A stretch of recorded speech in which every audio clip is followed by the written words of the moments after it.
I'm gonna let this run for a while.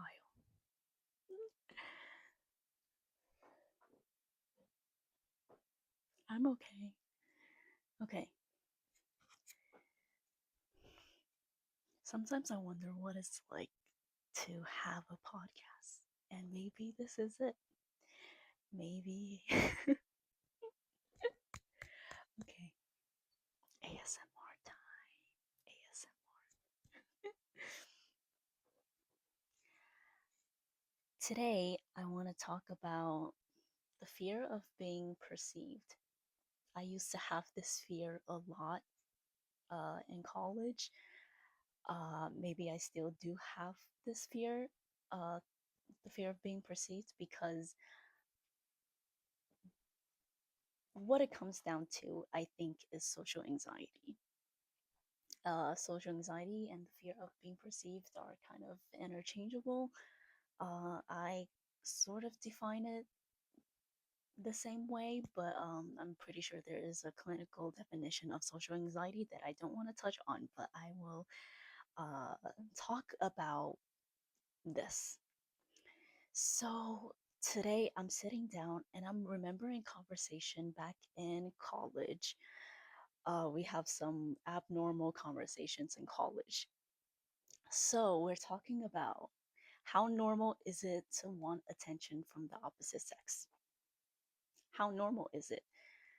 And then there are some people within the group who said like they crave male validation.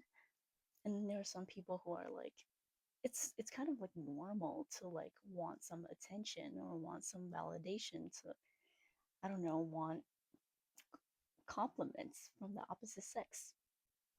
And then I'm sitting there like, I have social anxiety. I don't want to be perceived. That is what I said. I said I don't want to even be perceived by male.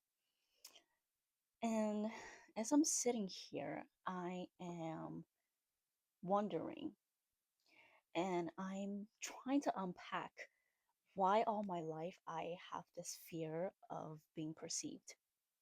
Like wanting to remain invisible, wanting to just be in the background and not bother anybody. I didn't want like just any attention at all. Or I mean, I love validation, but I don't want any attention. And part of that reason is like it stems from social anxiety. It stems from anxiety around people. Uh, Sometimes I can be outgoing, but it doesn't necessarily mean that I'm less less insecure because I'm pretty much very insecure and very insecure about how I'm being perceived, whether it like too soft spoken, too outspoken, too bossy, blah. Like I do think that oftentimes like I'm in the mind of other people. So I'm thinking about this, I'm unpacking this, and I'm like, this is the reason why probably all of my life I've never challenged myself to get out of my comfort zone in any way. Like I wouldn't dress the way I wanted to. I wouldn't sign up for any like singing lessons, theater lessons, dancing lessons because of this fear of being perceived. And um, clearly, I didn't attract romantic prospects because of the fear of being perceived. Because I just kind of pushed away the idea of dating because I was so bad at flirting. And even the idea of flirting, of playing, of that's just outrageous to me because then I'm clearly doing something out of the box, and I don't like people to perceive me in a certain way. And I'm saying the word perceived a lot.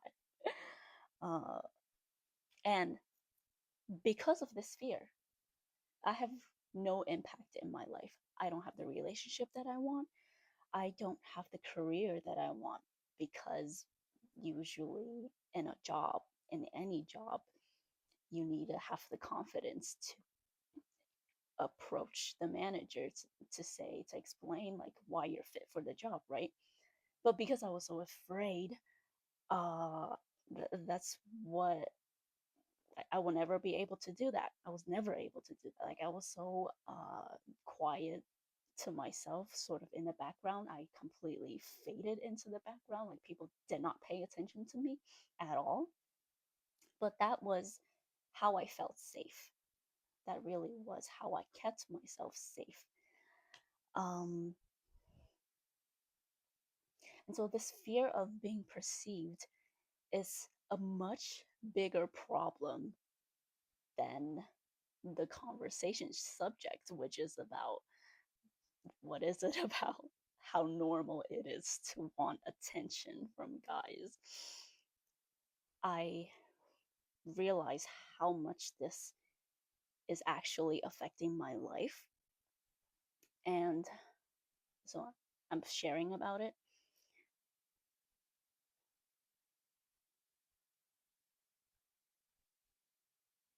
And when I was a teenager,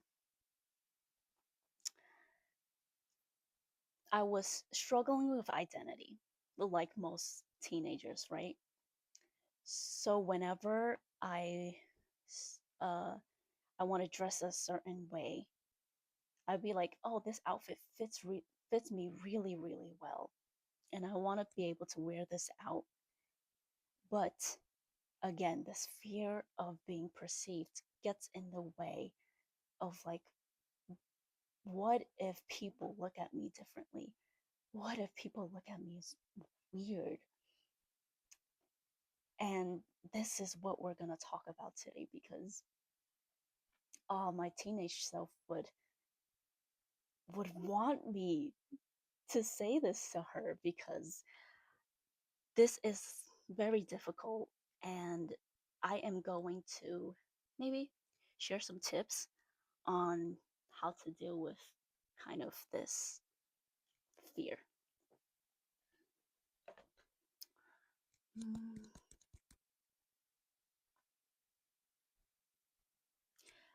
I also want to speak about how mm, I think that image control can be a good thing sometimes. For example, on Instagram, you sort of post your pictures, you post your vacation pictures, you show yourself in a like best light possible, right? You don't show yourself sort of in this like negative light, like advertising yourself as like I'm mean, I'm mean to other people. Like why would you? So you show people who you are, and that is image control. On Instagram, you share images of your puppy, you share images of your kids, of your siblings, of your family, and how joyous you are. And that is, yes, it's authentic, um, but it's also image control because on Instagram, I realize people never share their bad moments because why would they? So some part of image control is a good thing. But where's the line between wanting others to think well of us and and sort of conforming to that standard of behavior because it serves everybody? Where's that line between that and just taking it to the extreme and not having any initiative for your goals? So where's that line? I want to share an example. Uh, what I thought about this morning, which really shook me open, shook me. um, it shocked me because I never saw myself, as a teenager who's struggling to figure out a life that, she had something going on and she was quite sure of herself some of the time. So this is about my computer science teacher in high school, and he was a good mentor of mine actually. But he would convince me to be a software programmer as a career. He would ask me to consider that as a career. And I was like, no, thank you. And I said it many, many, many times. I was like, no, this is not what I want to do. Uh, I I don't want to do programming computer science at any level, like because my explanation was literally because I suck. I suck at it. This is not where I excel. This is not my natural gifts. And I'm like, now looking back at it, I'm like, wow, look at that confidence to reject a certain career path. Not She wasn't like a victim. She wasn't a victim. A victim would sort of have this mentality of, I don't know where I fit. I'm going to ask other people for advice and they're going to tell me whatever they want and I'm going to say yes to like, okay, that's sort of lack of control, lack of direction, lack of initiative. Okay. But me as a teenager, I had a clear sense of who I was already. And that is a healthy sign of growth as a teenager. And so, what I did as a teenager was really smart because I pulled out my inner toolbox and I looked at it.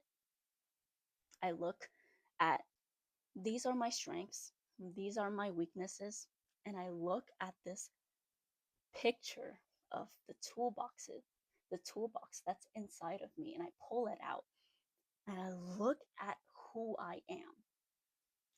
And I do not see the skill set that can be of any use to software programming.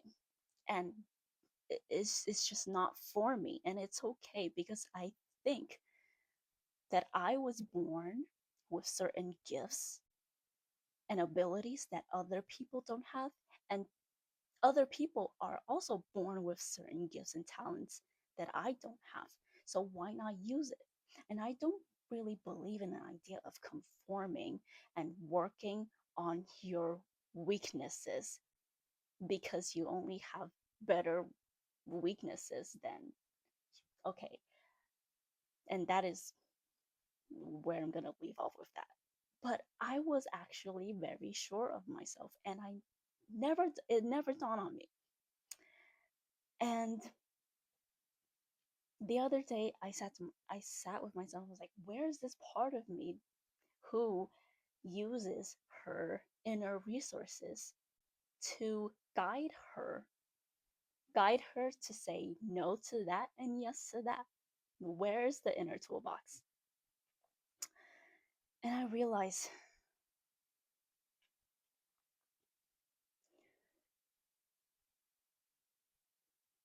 I realized that the better you know yourself, the better I knew myself, the the fear of being perceived just went away somehow. Like I was sure that this wasn't my path. So why would I waste another second thinking about it? Like indecision for me is just sort of a time waster because you could have moved forward making a choice than being stuck in that indecision and being like, which way should I go? Like there are 50 million paths to take and I cannot choose. Decision is usually an an inner resource problem. You might be indecisive because it's not that you're not sure of what you want, it's because you're not giving yourself the permission to use your gift, to expand on your gifts. Um, Recently, I've been more interesting in uh, more interested in getting better at speaking. So that's why I guess like doing this whole YouTube thing, there's a whole like podcast thing. Like this is so out of my arena. But for me to be better at speaking, for me to improve my speaking skills, like where else am I gonna be to improve other than this? This is such a wonderful platform. And I know I can also use other resources, Toastmasters, right, to improve my public speaking ability, but that is public speaking ability. If I want to do public speaking, I go sign up for a public speaking workshop to better myself, to better my skill set at that particular area. So, what are your interests, and how can you leverage that interest and make yourself better? Usually, like a no is a no, and it really ends at that. And you don't have to continually ruminate on sort of like the negative energy of explaining to someone like why you're not considering that path. Sometimes we all have a tendency to do that. Mm.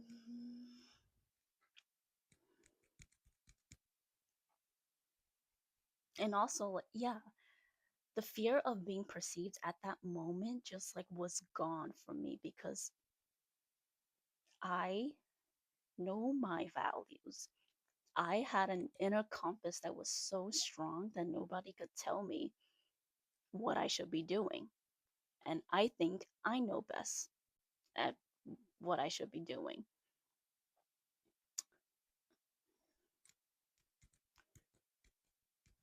And even though like some people could be intimidated by my strong sense of self or confidence, or this is what I want to do and I'm going to do it.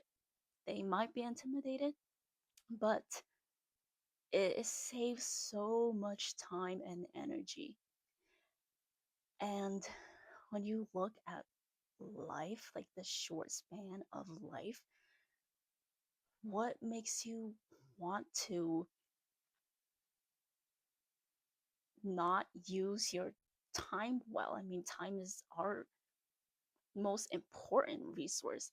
And I'm not going to even say money. Like, money is a resource, time is the biggest resource.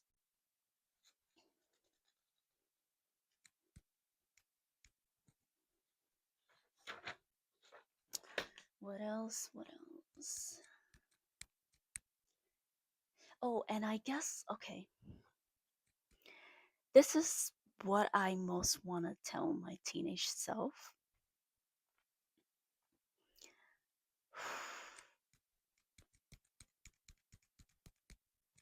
When she was playing around with different identities, right? She would play like dress up. This is a very normal part of childhood, but I had that sort of phase in my teenagehood. I would sort of put on all of these clothes and I was like, does this feel right? Is this me? Um, or is this me? This elegant, flowy dress, right? I would put on these different kinds of outfit and was like, which one feels like me? I don't know my identity.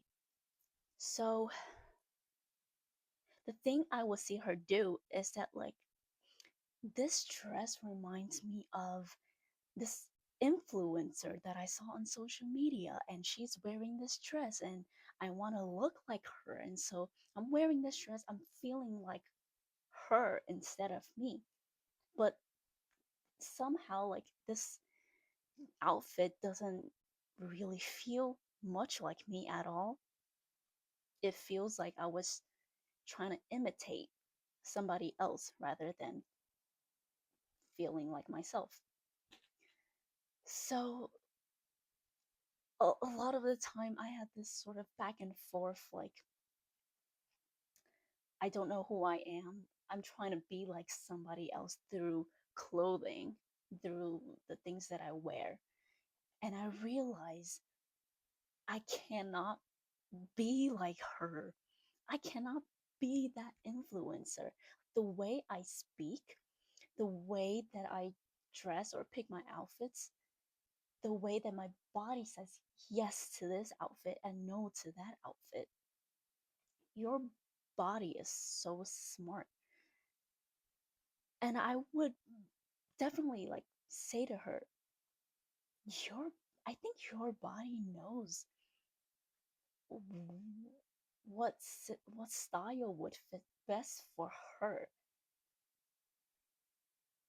and not some influence. No influencer can dictate what you wear, even though they are giving you the inspirations and like the ideas for who you want to be. But when you're actually in the outfit, how do you feel?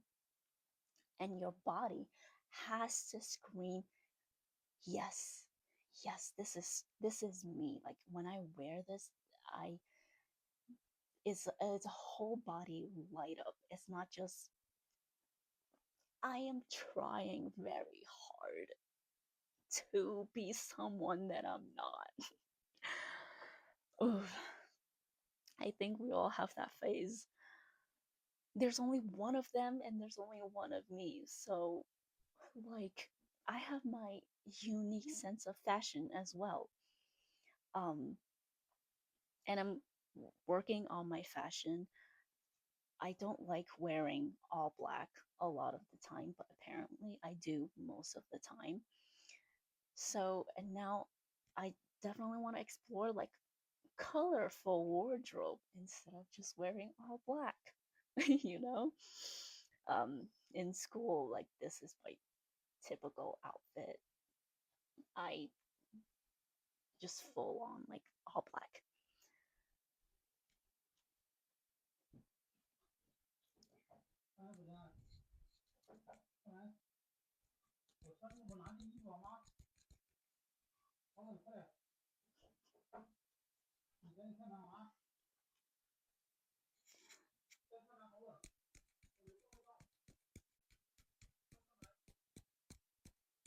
There's some people in the house.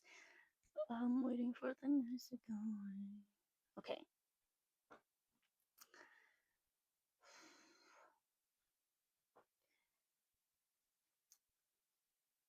There's another point that I want to make, but I also want to give an example beforehand.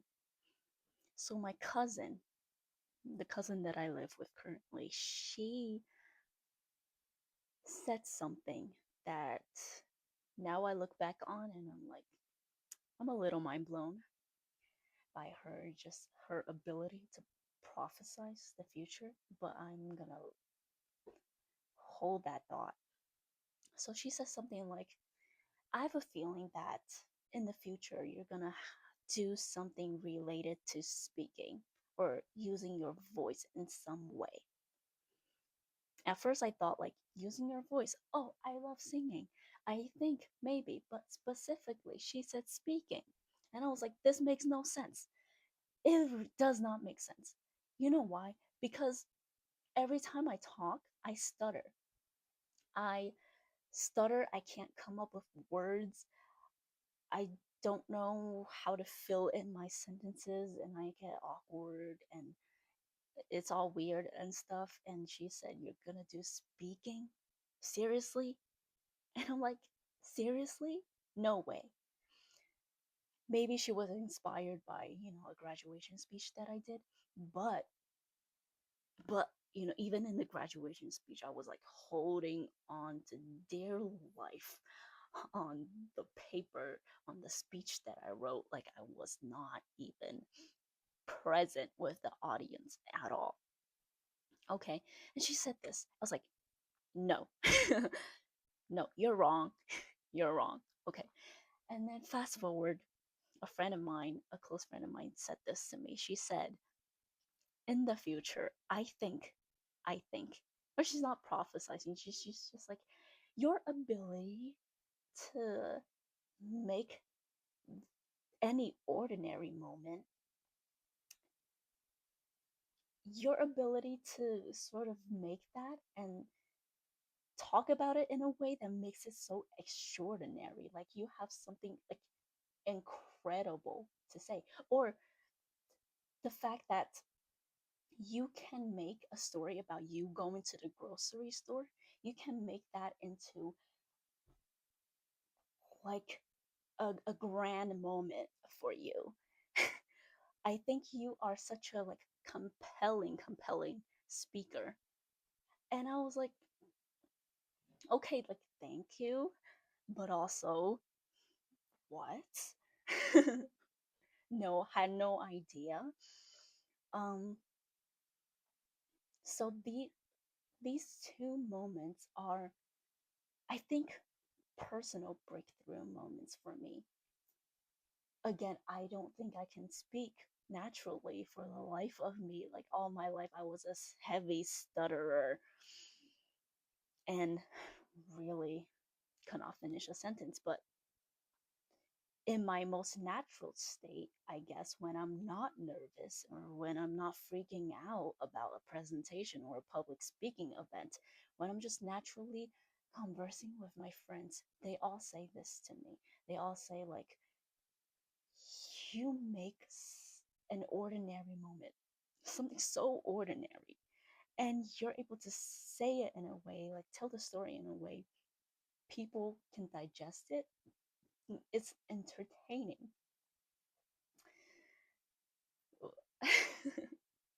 Having been the entertainer, I don't enjoy that. Anyways, they say that to me, and I feel very honored, and that's something that I don't know about myself. So that's useful information. So my second point is other people know stuff about you that you don't know. Other people see your potential before you do. Most of the time, not all of the time, like maybe most of the time, like they notice things that like you sort of stand out in, that you're like, this is normal for me. This is just what I do. Okay. Pay attention to these moments because they are gold. Have you ever missed out on gold? Like, have you ever looked at gold and just like walked away because you are missing the biggest moments of your life? And I guarantee you, when you look back and you grab onto these moments, like, never let go of them because they are leading you to know which direction you're heading to next.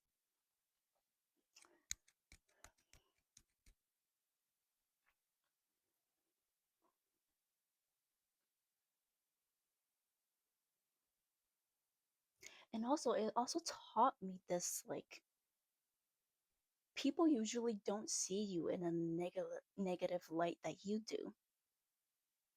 And it teaches you to filter the world through the lens of people see you for your greatest assets, not your greatest weakness. So why are we looking at someone and pointing out their flaws? Like, or are we, like, when we look at someone, are we pointing out their flaws in every single way? Because that's not normal. That means you're insecure. But usually I notice that with my friends,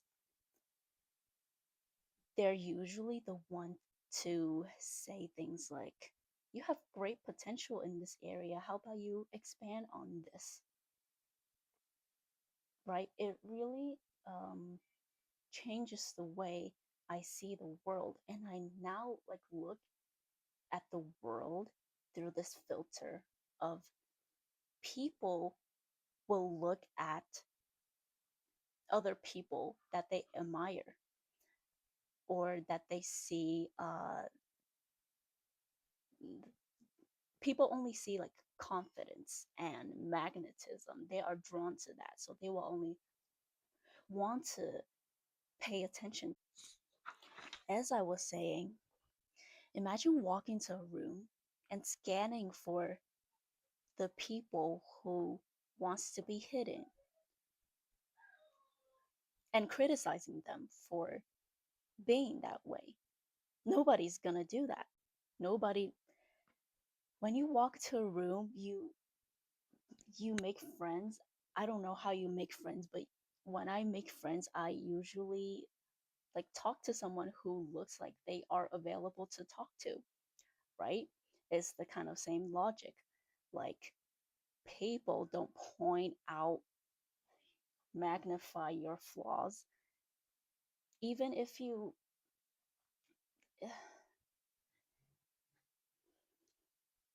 even if you like sometimes see um shortcomings in other people. They're not like magnetized the way that you sometimes see them. They're not shortcomings to other people as much as you see them as shortcomings.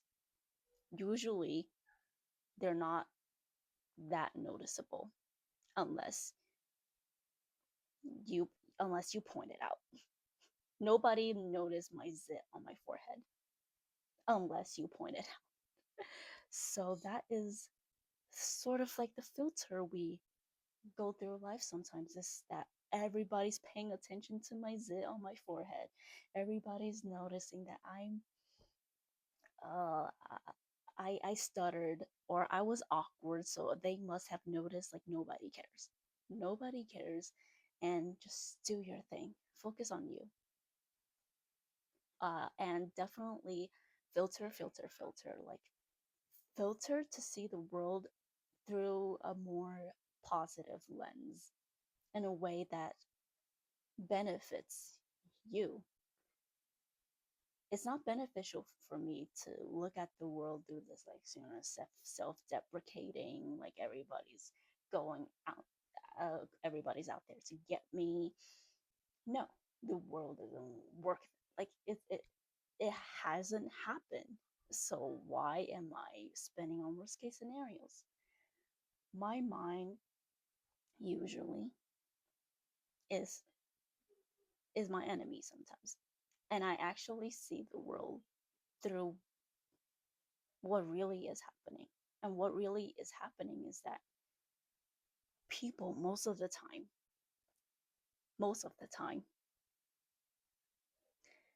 they they like to see you bringing the best on the table.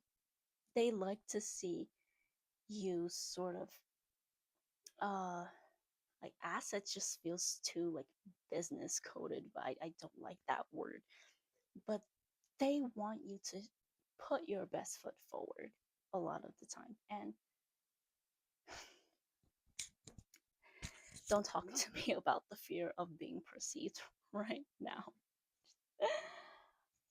Because when your fear of being perceived sort of goes both ways, like, you don't want people to see you in a positive light, you don't want people to see you in a negative light, then I think it sort of gets more like complicated. Than I definitely will like think about that, um about why that is the case. Because for me, like, when I was younger, being beautiful was bad.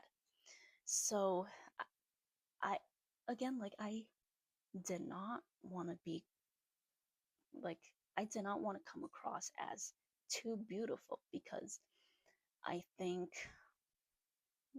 some like misogynistic cultures will be like, beautiful is bad, beauty is bad, beauty will cause um whatever whatever people say. So I sort of internalized this message that, like, I could not wear makeup and I could not dress up, because because I don't want people to perceive me as bad. So good things can turn into bad things, and you don't want to be perceived as bad, so you don't do the good thing. Like you don't want to feel beautiful because, but anyways. So that's a whole like a whole nother matter, and like that's complicated and probably requires more um introspective work. Um, so yeah, I would end the video here. And um, today was a great conversation, and I will see you in my next one.